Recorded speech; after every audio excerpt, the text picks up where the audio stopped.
안녕하십니까. 조선일보 경제부의 박사이자 방현철입니다. 지금은 생방송으로 보내드리는 방현철 박사의 월스트리트 시간입니다. 매일 아침 8시 글로벌 경제의 신호등이자 알람 시계인 월스트리트의 주요 이슈를 3가지 포인트로 정리합니다. 그리고 차례차례 이슈를 격파해볼 텐데요. 그럼 8월 19일 목요일 생방송 방현철 박사의 월스트리트를 함께할 분을 소개해드리겠습니다. 대신증권에서 일하고 계시는 강준호 책임 PB 나오셨습니다. 네. 안녕하세요. 안녕하십니까. 네. 오늘 뭐 새벽에 좀 월가 증시 움직이는 거 좀 보셨어요? 되게 많이 움직였는데. 네. 예. 아무래도 어저께는 좀 일찍 잠들었고요. 시장이 네. 좀 아무래도 눈치를 보고 있었기 때문에 네. 좀 약보합으로 시작을 해서 좀 시작 개장 시간만 보다가 예. 새벽 3시에 일어나서 예. 뭐 몇 의사로 번씩 나오는 네, 것도 보고. 예. 그 이후에 시장 움직임 보고 예. 그 오늘 방송 나왔습니다. 예. 자, 그럼 어떤 일이 있었는지 이제 네. 본격적으로 알아보도록 하겠습니다. 네. 밤새 월스트리트에서 어떤 일이 있었는지 먼저 짧게 좀 브리핑을 해드리겠습니다. 19일 새벽에 끝난 월가 증시에서 다우지수는 1.1%, S&P 500은 1.1%, 나스닥은 0.9% 하락했습니다. 미국 재무부에 따르면 미국 10년 만기 국채금리는 연 1.27%를 기록했습니다. 전날에 연 1.26%보다 0.01%포인트 오른 것입니다. 자, 오늘의 월스트리트 3가지 포인트로는 테이퍼링, 내년이 아니라 올해. 두 번째, 부스터샷이 미국 소비 살리나. 세 번째, 카시카리의 가상화폐 독설. 이렇게 3가지를 꼽아봤습니다. 자, 이 이슈들, 3가지 이슈들 가지고 하나하나 격파를 해보겠습니다. 네. 첫 번째, 테이퍼링, 내년 아니라 올해. 요건데요. 일단 그 7월 27일, 28일 이렇게 열렸던 7월 FOMC 네. 연방공개시장위원회 의사록이 이제 새벽에 이제 공개가 됐죠. 네, 예. 맞습니다. 그 당시에 이제 테이퍼링 즉 자산 매입 축소 계획을 좀 구체적으로 얘기했다. 여기까지 네네. 얘기가 나왔는데 오늘 또 새로운 얘기가 좀 나왔어요. 그래서 좀 네네. 주가가 많이 출렁였는데 그 얘기 새로 나온 얘기는 뭐냐면 테이퍼링 시작하는 시점을 올해 안에 좀 네네. 생각해 보겠다. 이런 논의가 나왔다. 맞습니다. 이런 게 새로 나온 얘기거든요. 그러니까 네네. 지금까지 월가에서는 테이퍼링 시작을 내년 초, 뭐 1분기, 네. 내년 1분기 이렇게 예상했는데 그것보다 빨라지는 거 아니냐. 네네. 뭐 이런 얘기가 나오면서 이제 주가가 움직인 거죠. 네, 예. 맞습니다. 실제 그 의사록에서 어떤 얘기들이 좀 나왔어요? 일단 아무래도 시장 자체가 그 FOMC 의사록에 많이 초점이 좀 돼 있었고 또 테이퍼링이라는 이슈가 지금 벌써 6개월 가까이 이어오는 이슈고 네. 이 시작하는 시점에 대해서 테이퍼링과 금리 인상을 언제 시작하느냐에 대해서 굉장히 많은 의문점이나 또 추측이 있었거든요. 네. 근데 이제 그 앞서서 말씀을 했던 이제 파월 의장의 발언은 그 시장에 확실한 신호를 주겠다, 네. 미리 알려주고 알려주겠다. 하겠다, 네. 그렇게 네. 말씀을 했잖아요. 네. 근데 이번 의사록이 공개가 되면서 그 시점이 어떻게 보면 좀 공개가 된 거죠. 네. 대다수의 의원들이 연내 테이퍼링을 시작하는 것이 좀 적절하지 않겠냐, 네. 그렇게 하기 위한 조건들이 달성이 되고 있는 것 같다, 네. 이런 얘기를 했고요. 저희가 이제 시장은 뭐 국내 시장은 좀 많이 한 일주일 넘게 좀 흔들리고 있었고 미국 네. 시장은 계속 올라가다가 이제 어저께와 오늘 네. 좀 주춤한 이틀 모습을 연속 보였는데 주춤했죠. 네. 그 이유는 보면 이제 8월달에 발표되고 있는 지표들이 좀 많이 부진을 했었고요. 네. 그리고 이제 앞서 말씀드린 것처럼 이런 테이퍼링에 대한 우려가 있었기 때문에 지금 조금 상방을 더 못 가고 좀 주춤한 상황이었는데 이번 7월 FOMC를 봤을 때는 연준이 하고 있는 게 딱 2가지 주요 그 책무를 가지고 있잖아요. 네. 하나는 인플레이션 파이터랑 네. 고용 파이터. 네. 그래서 결국에는 인플레이션은 그 계속 논의된 것처럼 일시적이라고 하지만 연준이 목표하는 연 2% 이상 2%보다는 더 높게 지금 맞습니다. 나오고 네. 있죠. 계속 네. 상향 오히려 또 네. 이번 서력을 제가 다 봤는데 네. 좀 더 높게 볼 여지도 있다라는 언급이 있더라고요. 네. 그래서 인플레이션에 대해서는 일단은 달성했다는 조건을 달았고 네. 그리고 앞서 이제 서력이 되기 전에 연준 의원들이 발언을 했을 때 일정 수준들을 얘기했었거든요. 네. 그 뭐 7월과 8월 발표된 고용 수치가 80만 명 이상이면 네. 테이퍼링을 시작해도 되지 않을까? 아니면 뭐 고용이 완전 고용이 되면 테이퍼링을 시작해도 되지 않을까? 이런 언질이 나왔었는데 네. 실제로 이번 7월달에 고용 지표가 굉장히 94만 명이 나올 정도로 좋게 나왔고 네. 그리고 이번 의사록 공개를 통해서도 고용 지표까지도 달성이 되고 있다는 게 좀 보였기 때문에 연내에 시작하는 부분을 좀 말씀을 한 것 같고요. 그래서 네. 의사록을 한 3가지로 그냥 요약을 해보면 하나는 네. 말씀하신 것처럼 테이퍼링 연내에 하는 게 적절하다라는 의견이었고 그 두 번째는 이게 테이퍼링 자체가 되는 거는 어차피 기정사실화 되어 있었고 네. 시기의 문제였는데 그럼 과연 금리 인상을 언제 하냐였거든요. 그 추가적인 언급에서는 금리는 조금 늦게 하는 게 맞지 않을까. 그래서 아직 금리 인상을 하기에는 좀 먼 얘기다. 이런 얘기를 좀 있었고요. 그리고 세 번째가 이제 델타 변이에 대한 불확실성. 예. 그러니까 인플레이션도 있는 건 맞지만 델타 변이 때문에 좀 주춤할 수도 오히려 인플레이션이 아니라 디플레이션이 올 수도 있고 또 고용이나 아니면 이런 소비에 대한 부분들도 델타 변이의 영향을 받을 수 있다. 이런 언급들이 있었다는 게 특징이었던 것 같습니다. 예. 그 넘어가기 전에 그 일단 그 연준이 이제 그 자산 매입으로 얼마나 지금 자산이 늘었는지 그 그래프를 하나 보고 가겠습니다. 그 네. 보면 이제 작년 코로나 위기로 이제 3월달에 제로 금리를 피면서 당시에 7천억 달러의 채권을 시장에서 매입하겠다고 그랬어요. 그래서 네네. 확 지금 연준의 자산이 확 늘었다가 그 이후로 이제 6월부터 매달 1,200억 달러씩 이제 채권을 시장에서 네네. 매입하겠다 그래서 그 이후로는 이제 좀 만만하지만 그래도 계속 늘어나는 이제 그래서 연준의 이 자산 매입이 쭉 늘어나는 그런 그래프를 볼 수 있습니다. 근데 네네. 이 테이퍼링이라는 것은 저렇게 늘어난 자산을 늘리는 거를 줄이겠다는 거죠. 그러니까 네, 맞습니다. 저걸 줄이겠다는 게 아니라 네네. 늘어가는 거를 일단 줄이겠다. 뭐 이런 얘기입니다. 이거 좀 차이가 있다는 걸 좀 분명히 좀 알고 있어야 되겠습니다. 네. 근데 의사락 보니까 회의 참석자 가운데서는 일단 대다수가 이제 올해를 얘기했는데 일부에서 이제 내년 초까지 좀 기다려야 된다.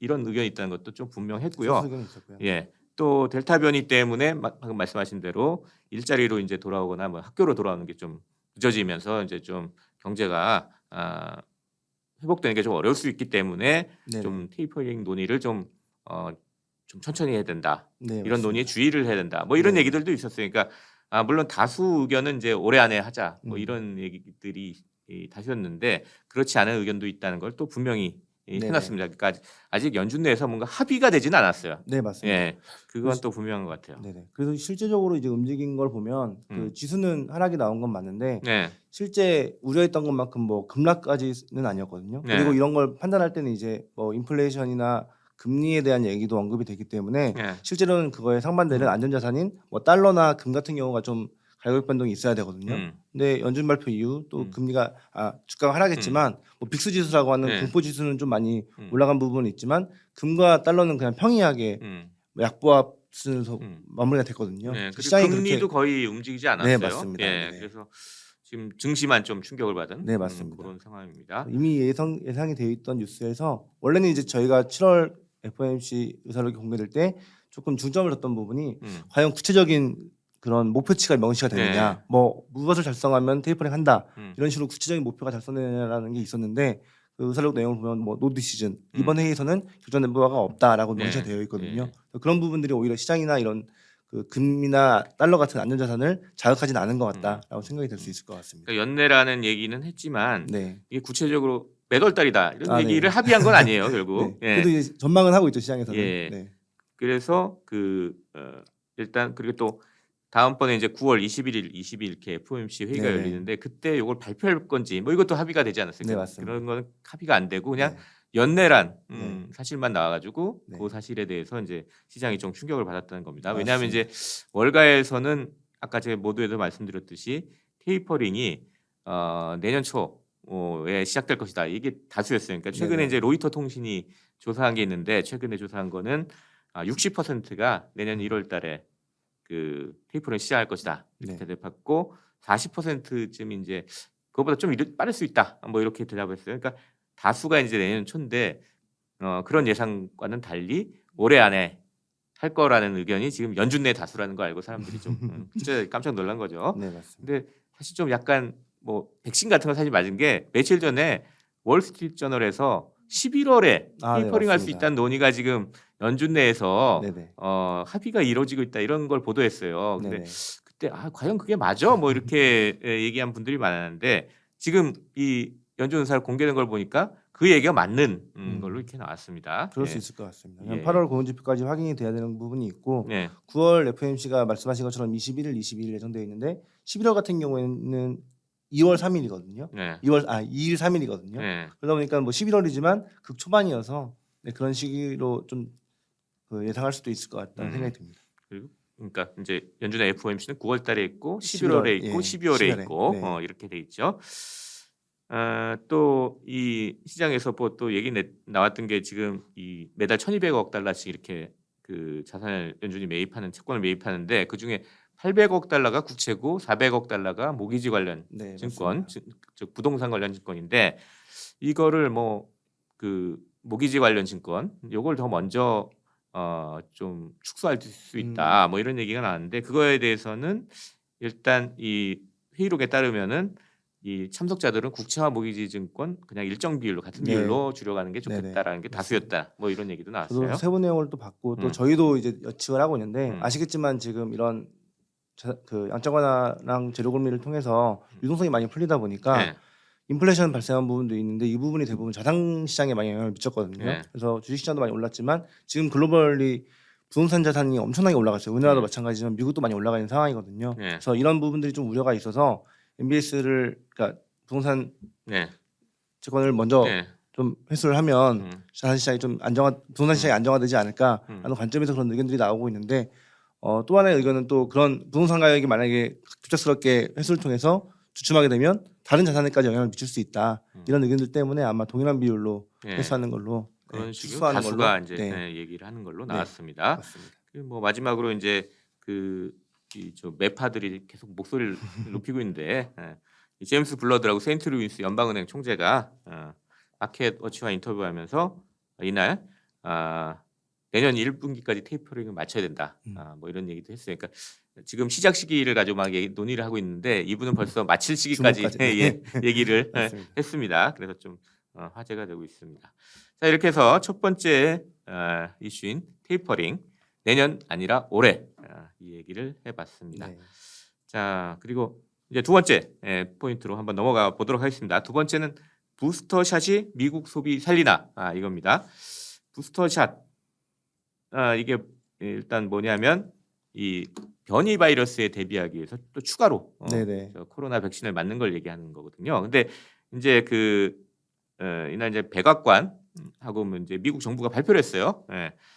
화이자나 모더나 백신 맞은 사람 중에 이제 8개월 정도 지난 사람들한테 네. 부스터샷을 다 놓도록 하겠다. 발표를 맞습니다. 했어요. 그래서 9월부터 이제 9월 20일이라고 이제 날짜까지 이제 시작 날짜까지 얘기했는데 이게 기존에는 이제 미국 정부는 면역력이 약한 분들만 맞습니다. 이제 네. 부스터샷 놓겠다 그랬는데 이제 전 국민 대상 일단 한 번 다 맞은 분들은 한 번 더 네. 저기 코로나 백신을 맞도록 하겠다 이렇게 한 거예요. 그러니까 이게 이제 저희는 이제 증시에 미칠 영향을 좀 보려고 하는데 네. 지금 최근에 이제 소비가 상당히 좀 델타 변이 확산 때문에 위축될 것 주춤, 같다. 그죠. 뭐 이런 네, 얘기들이 맞습니다. 많이 나오는데 네네. 이렇게 또 추가 백신을 맞게 되면 소비가 이제 그런 일이 없어질 거 아니냐. 뭐 이런 얘기가 나올 것 같은데 좀 어떻게 보세요?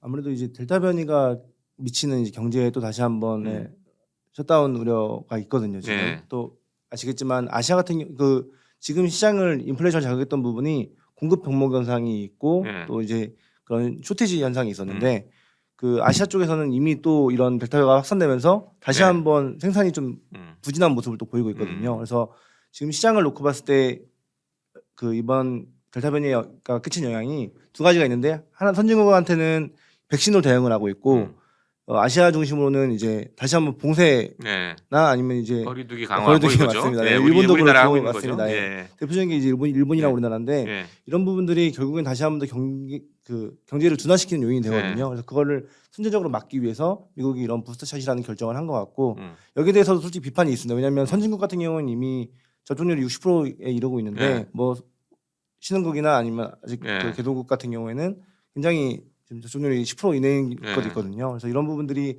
미국이 1차, 2차 다 맞았는데 네. 3차까지 한다 네, 한번 그러면 더 또 맛있게 백신의 그 해주겠다는 한정된 거죠. 물량이 예. 또 그런 개도국이나 이런 신흥국으로 흘러가지 못하게 되는 현상이 발생할 수도 있어서 전반적인 글로벌 상황으로는 좋지 않은데 미국은 이제 경제를 자기 경제가 둔화되는 걸 막기 위한 조치니까 네. 분명히 영향력은 있을 수 있을 것 같고요. 말씀하신 것처럼 소매 지표 같은 경우에도 7월달에 굉장히 안 좋게 나왔거든요. 네, 전달보다 감소하는 거로 네, 나왔어요. 맞습니다. 네네. 2% 넘게. 네네. 예. 뭐 주식시장을 보면 또 이런 부스터샷 결정으로 인해서 존슨앤존슨이나 모더나 화이자 같은 기업들의 주가가 네. 최근 일주일 동안 굉장히 강한 모습을 보이기도 했었기 때문에 아무래도 시장에 미치는 영향은 충분히 있을 거라고 생각합니다. 네. 또 이날 나온 지표 중에 이제 7월 신규 주택 착공이 아, 있는데 이게 저기 월가 전망보다 꽤 감소를 했어요. 한 7% 감소해 네네. 가지고 월가 전망 한 2.6% 감소했는데 요것 때문에 뭐 좀 주택 시장도 좀 뭐 델타 변이 확산의 여파가 있는 거 아니냐 뭐 이런 네네네. 얘기가 나는데 뭐 앞으로 좀 더 부스터 샷에 대한 기대가 네. 높아질 것 같습니다. 이것도 한번 예. 찾아보긴 했는데요. 음. 그 신규 주택 착공이 음. 감소했는데 또 이런 착공 승인 건수는 또 네. 늘었다고 허가는 또 하더라고요. 허가 늘었다고 늘었다고 하더라고요. 그래요. 그래서 예. 주택 시장 자체가 워낙 아까 말씀드린 것처럼 경기가 좋기 때문에 주택 가격이 많이 올라가 있어 가지고 이런 시행에 대한 부분들은 니즈가 있는데 착공이 지연된 이유는 모재 가격이 많이 올랐거든요. 원자재 가격이 많이 상승하다 보니까 건축 비용이 많이 올라갔기 때문에 이런 착공을 좀 지연한 부분이 영향을 좀 미친 거라고 생각됩니다. 그리고 이제 이날 저기 대형 소매업체들 실적 발표도 네, 있었잖아요. 맞습니다. 근데 연관이 된 건데 이제 소비가 이제 좀 그 7월 소비가 주춤하니까 네. 이 계속 소매업체들 실적까지 좀 안 좋은 거 아니냐 일단 이런 얘기가 나는데 일단 과거 실적 말고 앞으로 이제 얘기를 이날 했었어요. 그러니까 네네.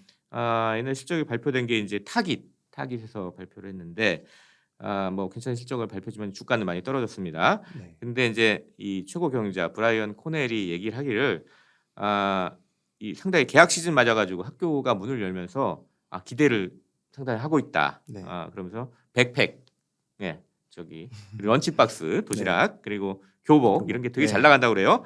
그러면서 이제 개학 시즌 하면서 강한 출발을 보고 있다. 네네. 3분기 접어들면서 계속될 것으로 본다 이렇게 얘기했어요. 앞으로 소비가 괜찮을 것 같다. 맞습니다. 델타 변이 확산에도 불구하고 괜찮을 것 같다 이렇게 얘기했는데 부스터샷까지 하면은 더 괜찮을 것 같다. 뭐 이런 게 해석이 또 가능한 거죠. 네네. 예. 그 저희 대신증권에서 이번에 레포트 나온 게 하나 있어가지고 매크로 레포트인데 거기 보면 이번 소매 지표에 대한 분석이 있어요. 네. 세부적으로. 솔직히 이번 그 생산과 소비의 그 키워드는 자동차였거든요. 네.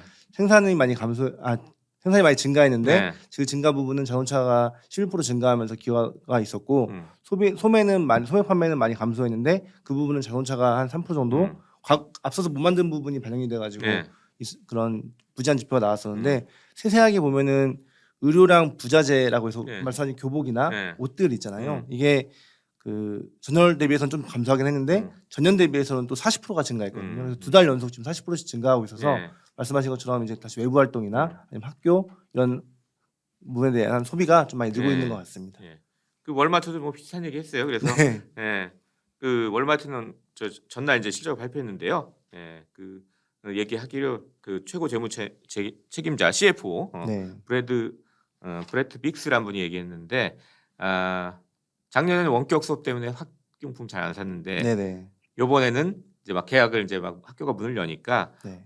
이제 개학 시즌 시작부터 소비자들의 구매가 상당히 강하다, 스트롱하다 뭐 네, 이런 맞습니다. 언급을 해가지고 또 상당히 소비가 괜찮은 거 아니냐 뭐 네네. 이런 기대를 높이고 있습니다. 네네. 자 이렇게 해가지고 이 두 번째 이슈 부스터 샷이 미국 소비 살리나 이것까지 해봤습니다.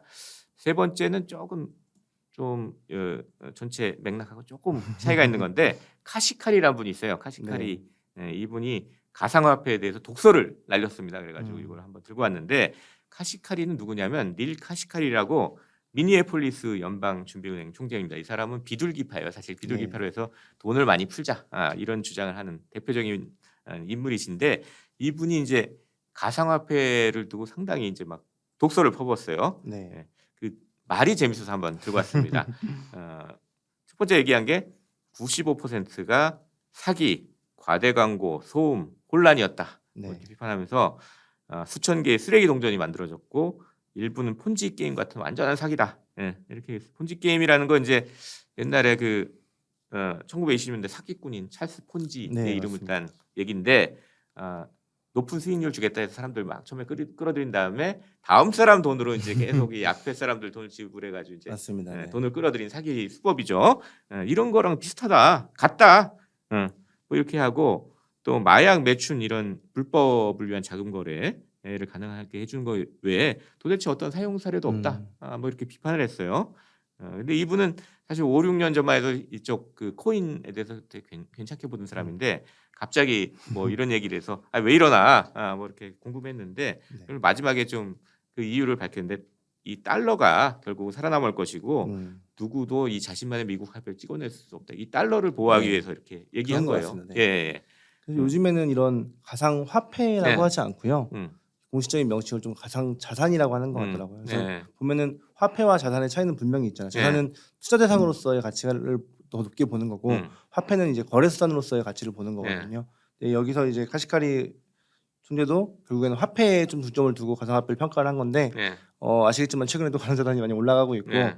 또 여기서 언급된 것처럼 몇몇이 아니죠. 비중으로 보면은 비트코인이 60% 이상 비중을 네. 차지하고 있으니까 가상자산을 비트코인과 동일시하는 경우도 있긴 한데 정말 많은 네. 알트코인들이 많이 생겼거든요. 그런 부분들이 좀 시장에 부정적인 영향이나 아니면은 개인들에게 피해를 좀 줄 수도 있는 것 같고 선생님 혹시 최근 국내에서 좀 이슈화 되고 있는 머지 포인트 사태 아세요? 그것도 보도가 많이 됐죠. 네, 맞습니다. 예, 여기서는 그것도 보면 이제 폰지라고 표현된 부분이 뭐 뒤에 들어올 돈으로 앞을 내준 네. 건데 머지 포인트 같은 경우에도 아직 결론 나지 않았지만 20% 할인율을 제공하는 분이 네. 또 뒤에 들어오는 분들을 자산으로 한 거기 때문에 이 부분들이 계속 좀 금융시장에 어떻게 보면 네. 정말 약간 독보석 같은 거잖아요. 이런 것들이 정화되는 작업이 필요할 것 같고 가상자산 안에서도 우량한 자산이 있을 거고 또 이런 네. 좀 문제가 있는 게 있죠. 부정적인 예, 자산이 있을 텐데 예. 그런 부분을 보도를 해야 선별하면서 된다. 투자하는 게 예. 필요하지 않을까 생각됩니다.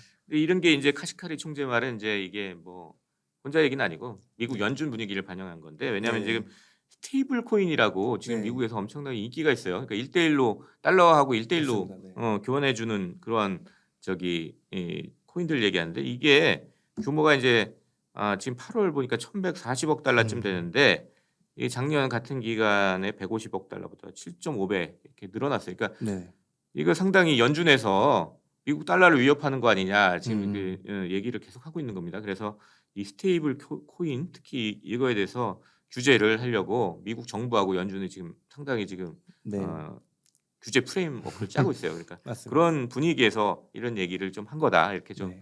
이해를 하면 되겠습니다. 어떻게 보면은 가상자산이나 가상화폐에 대한 대안으로 정부나 연준이 제시하고 있는 게 CBDC인데 네, 이 스테이블 코인이 어떻게 보면 그 역할을 또 하는 거거든요. 네, 그러다 보니까 아무래도 좀 그런 인식을 가지고 보고 있지 않나 네. 생각됩니다. 예, 그런 측면에서 이 카시카리란 분의 좀 독설 좀 이해를 해봤으면 좋겠습니다.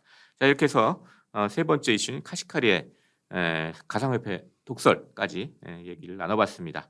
자 이제 월스트리트의 세 가지 포인트를 한 줄 평으로 요약해 보도록 하겠습니다. 첫 번째, 미 연준 내 다수가 테이퍼링 시기를 내년보다는 올해로 생각하고 있는 것으로 나타났습니다. 시장의 예상보다 시기가 빨라질 것이란 얘기입니다. 테이퍼링으로 미 연준이 채권 매입을 줄이면 시장의 돈줄도 줄어들 가능성이 높습니다. 그에 따른 영향을 미리 대비하시기 바랍니다. 두 번째, 미국 정부가 추가 백신 접종인 부스터샷에 나서기로 했습니다. 델타 변이 확산 우려를 잠재우기 위한 것으로 보입니다. 소비에 활력을 불어넣어 중시의 호재가 될 가능성이 있습니다. 추이를 챙겨보시기 바랍니다. 세 번째, 미 연준 내에서 가상화폐에 대한 부정론이 확산되고 있습니다.